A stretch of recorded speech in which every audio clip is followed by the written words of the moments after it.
ზემოდან ქვას უყურებ და არის ნატურალური ქვა, ხოლო კარგად დათვალიერების შემდეგ ლაბორატორიაში მას ასევე აღმოჩნდება სინთეტიკური ქვის თვისებები, ყველაზე გავრცელებული ხრიკი, რომელსაც მიმართავენ ხოლმე მანუფაქტურული კომპანიები, ძირითადად არაკეთილსინთეზიერი კომპანიები და რომელსაც საკმაოდ ხშირად ვაწყდებით, ეს არის assembled stones, ანუ კომბინირებული ქვები. რას მოიცავს ეს? ზემოდან ქვას უყურებ და არის ნატურალური ქვა, ხოლო კარგად დათვალიერების შემდეგ ლაბორატორიაში მას ასევე აღმოჩნდება სინთეტიკური ქვის თვისებები, მაგალითად ფუშტუკები და ასე შემდეგ. ან შესამჩნევი არის წებოს კვალი გარშემო table, ანუ ზედაპირზე.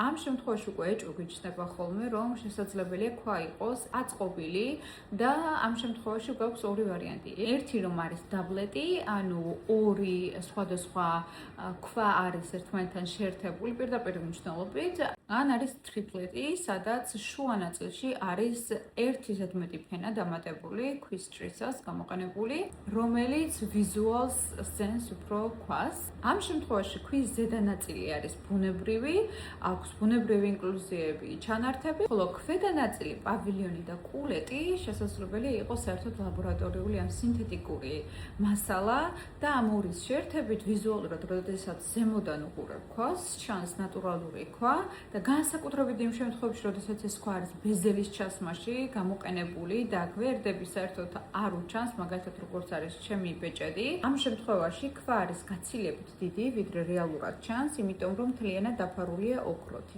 იგივე ჩასმა რომ გამოვიყენოთ ამ კონკრეტული ქვის შემთხვევაში, გვერდები როგორც ასეთ იქნება დამალული და კულეტიც, აი ეს ადგილი. შესაბამისად ვერ დავინახავთ ვერანაირ სინთეტიკურ ქვას, ზემოდან როგორც კი დავხედავთ ლუპით ან მიკროსკოპით, დავინახავთ რომ ქვა არის ნატურალური და მოცდილმა ლაბორატორიებმა ეს ხრიკი, რა თქმა უნდა, უკვე ძალიან კარგად იციან და როგორ ხდება ახლა assembled stone-ის, ანუ ამ კომბინირებული ქვების იდენტიფიკაცია. პირველი ეს არის წებოს კვალი. წებოში მოქცეული მცირე გაზის ფუშტუკები, რომლებიც ბუნებრივ ქვაში საერთოდ არ წარმოიქმნება და ასევე სხვადასხვა ოპტიკური რეაქცია ან განსხვავებული ბზინვარება ქვის ზედა და ქვის ქვედა ნაწილს შორის. ერთი არის წებოს ნარჩენები, განსაკუთრებით იმერსიის მეთოდით, ეს გვერდიდან როდესაც შეხედავ, ქვას მიკროსკოპის ქვეშ შესამჩნევია ეს წებოს ნარჩენები.